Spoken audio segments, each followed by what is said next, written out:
있다가 그렇게 참 어려운 환경과 또 조건 속에서도 하나님께 붙들림으로 거룩한 사사가 되었습니다.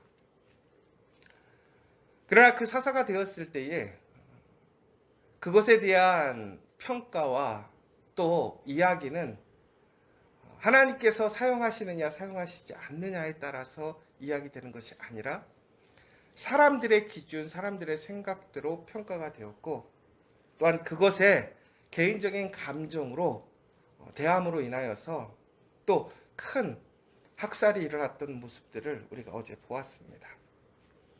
오늘 뒤이어서 이제 소사사라고 얘기를 하고 있습니다. 왜 소사사라고 얘기하냐면 이야기가 매우 짧게 나와 있지요. 그래서 오늘 이렇게 이제 3명의 사사가 더 언급되고 있습니다. 그러나 그들의 우선 출신들을 보면 베들레헴의 입산이라고 나와 있습니다. 그리고 또한 스불론 사람 엘론, 또 바리돈 사람 힐렐의 아들 압돈, 이렇게 해서 입산, 엘른, 압돈이 사사로서 세워지는 것을 보게 되는데요.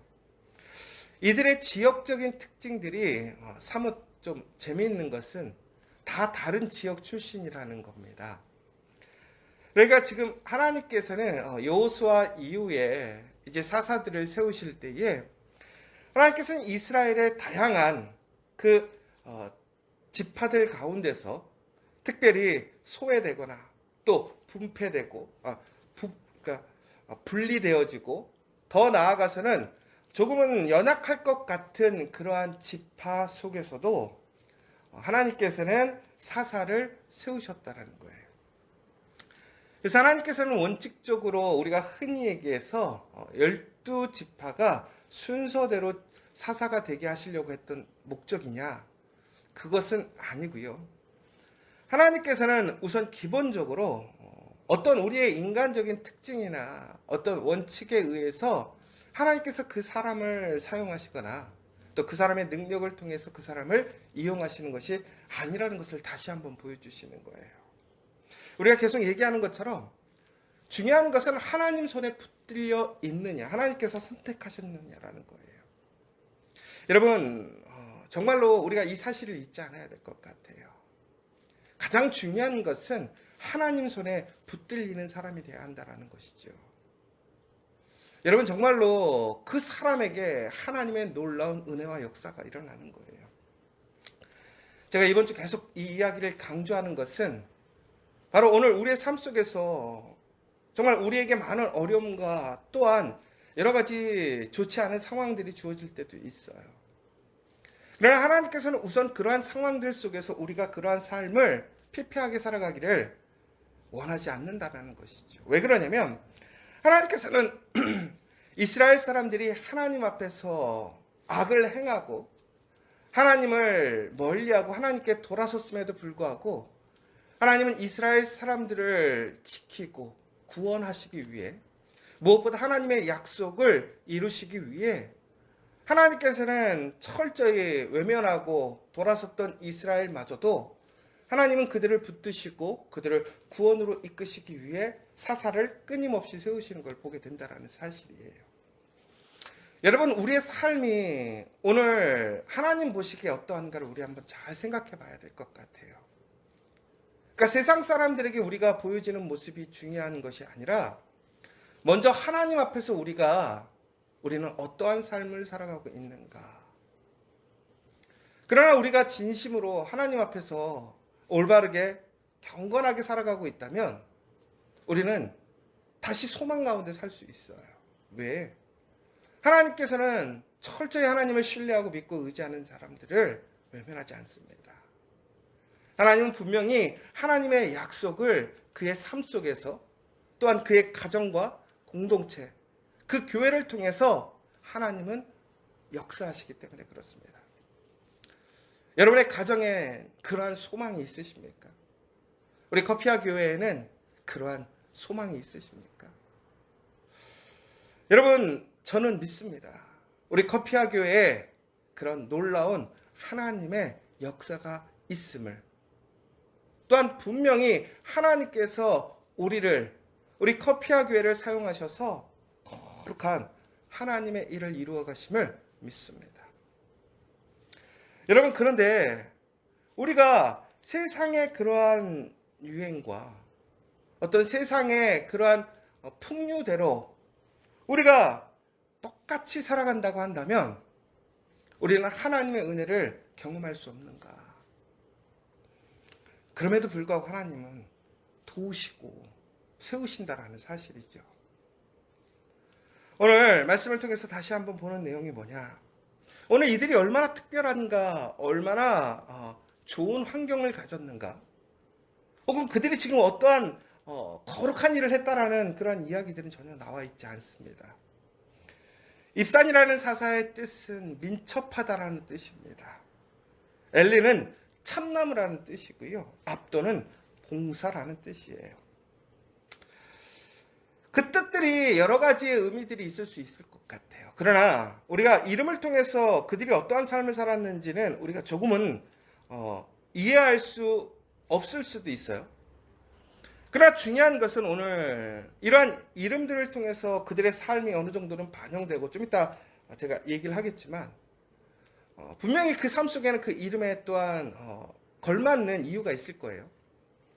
그럼에도 불구하고 그들은 무엇인가 특별한 것들을 내세울 만한 것이 없었어요.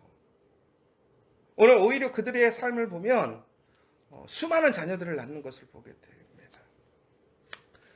그러니까 하나님 앞에서 우리가 자녀를 낳고 기업이 되는 것, 하나님의 복인 거죠. 하나님의 은혜란 말이에요. 그렇다면 그들이 그러한 은혜의 삶을 살았다고 하는 것은 그들의 삶 속에서 어떤 일이 있었을까라는 또한 궁금증도 우리에게 생기는 거예요. 그러나 중요한 것은 바로 이들의 삶 속에서 이렇게 특별한 일들이 없었고, 혹은 이들이 하나님 앞에서 온전한 삶을 살지 못했을지라도 오늘 하나님께서는 하나님의 그 선하신 일들을 이루시기 위해, 하나님의 그 신실함을 지켜가시기 위해 이스라엘의 불신실함, 불순종, 불거룩함에도 불구하고 하나님께서는 그들을 지키시고 인도하고 가시는 것을 보게 됩니다. 여러분, 오늘 우리가 진심으로 오늘도 살아갈 수 있는 그 이유가 바로 하나님의 그 사랑이에요. 그 신실하심이라는 거예요. 오늘 우리는 우리의 환경과 우리의 어떠한 조건과 상황과 능력들을 바라보며 우리는 그것에 대해 우리는 불평할 수도 있고, 혹은 그것에 대해 원망할 수도 있고, 혹은 또한 세상의 그러한 방법대로 쫓아가고자 힘쓸 수도 있어요.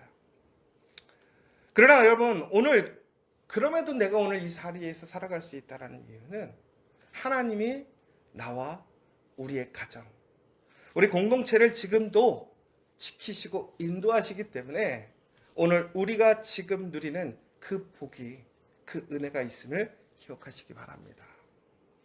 여러분, 그럴 거예요. 아이고, 우리 집에 뭐가 자랑이 있어요.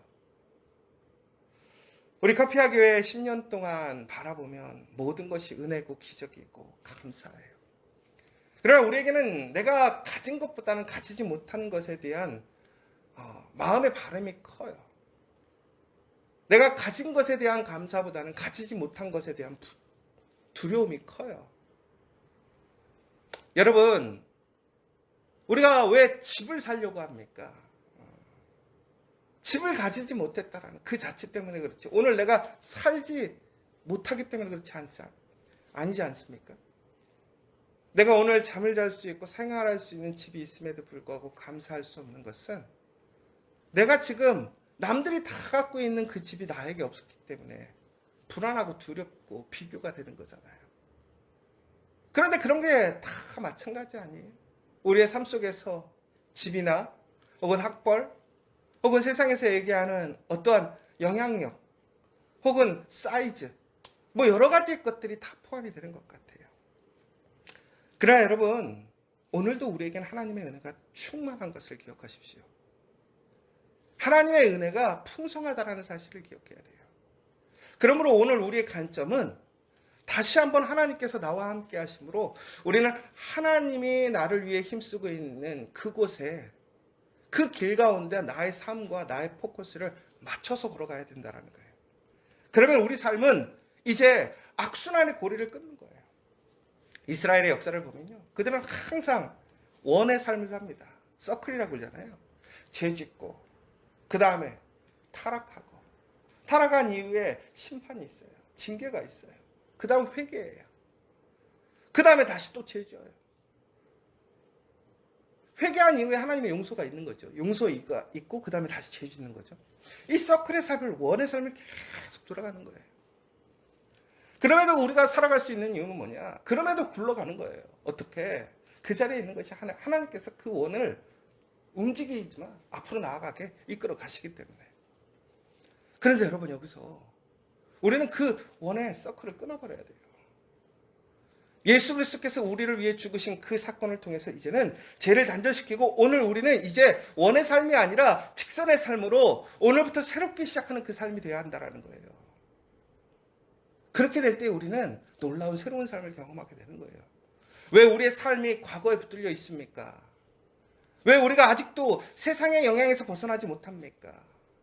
왜 우리의 심령은 항상 불안하고 두렵고 답답합니까? 아직도 그 서클 안에 있기 때문에 그래요. 예수님께서 이 땅에서 오신 이유는 그 서클을 무너뜨리는 거예요. 이제 그것이 계속 도는 것이 아니라 오늘로써 그것은 끝나는 거예요. 오늘 다시 새롭게 시작하는 그 역사가 일어나는 거예요. 예수를 믿는다라는 것은 우리의 삶이 새롭게 시작되어지는 거예요. 그런데 오늘 보시면 이제 이 사사들을 하나님께서 그렇게 사용하셔서 이스라엘을 새롭게 그렇게 출발시키셨음에도 불구하고 그들은 그 삶이 어떻게 되느냐? 새로워지지 않고 다시 원으로 돌아가는 모습들을 보게 되는 거예요.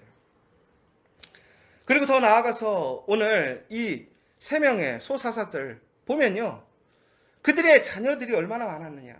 그러니까 이러한 고난과 어려움의 시기, 하나님 앞에 부정직하고 불성실했던 시대임에도 불구하고 하나님께서는 그들에게 또한 평안과 하나님의 보호하심을 통해 그들의 삶을 이어가고 그 민족이 지켜줄 수 있도록 하나님이 힘쓰시는 걸 보게 되는 거예요. 그러나 그들은 그때 자신들의 그 방법으로 다른 타지의 사람들과 함께 전략적인 솔로몬과 같이 교류를 통해서 그들의 안전을 깨하는 모습을 보게 돼요. 하나님의 은혜가 있고 하나님의 도우심이 있지만 그들의 삶의 방식은 바뀌지 않아요. 세상적으로 살고 있어요. 그러므로 그들에게 비록 특별한 일은 있지 않았지만 하나님의 은혜가 있었음에도 불구하고 그들의 삶은 특별할 것이 없는 거예요. 여러분, 우리의 삶 속에 하나님의 진정한 그 은혜의 삶, 능력의 삶을 살기 위해선 우리는 오늘 옛 사람의 삶의 방식을 끊어버려야 돼요. 그리고 세상의 방식을 우리의 삶 속에 혼재시켜서는 안 된다는 거예요. 철저하게 거룩하게 살아가는 우리의 모습이 되어야 한다는 거예요. 전국에는 하나님께서 이처럼 우리에게 주신 그 평안과 또한 그 축복들이 전국에는 다른 많은 사사들보다 더 많은 삶의 그러한 시간들을 그들이 영유하고 평안함한 시간을 가졌음에도 불구하고 그것이 이어지지 못했던 이유는, 새로운 변화됨을 경험하지 못했던 것은 바로 우리의 삶이 이런 혼합적인 혼재된 그 신앙 안에서 계속 머물러 있었기 때문에 그래요. 여러분, 이제 우리 커피와 교회는 완전히 새롭게 출발하기를 원합니다. 정말 세상과 다른 온전한 하나님 말씀 안에서 정직하고 신실하고 거룩한 교회 되기를 원합니다. 여러분의 가정 일터가 그렇게 되기를 원합니다. 바로 그때의 진정으로 우리는 잃어버리지 않는 복을 누리는 거예요.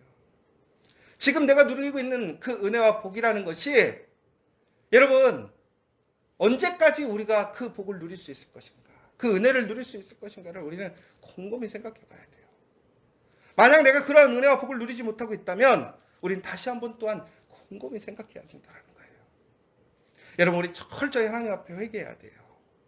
그리고 이제는 정말로 새로운 모습으로 우리의 삶이 반복되거나 세상의 그러한 것들을 하나님의 그러한 말씀과 그 삶 속에 섞어서 가는 것이 아니라 온전하게 거룩하게 구별되어지고 정말로 깨끗하게 살아갈 수 있는 그러한 교회 되기를, 그러한 가정 되기를 간절히 소망합니다.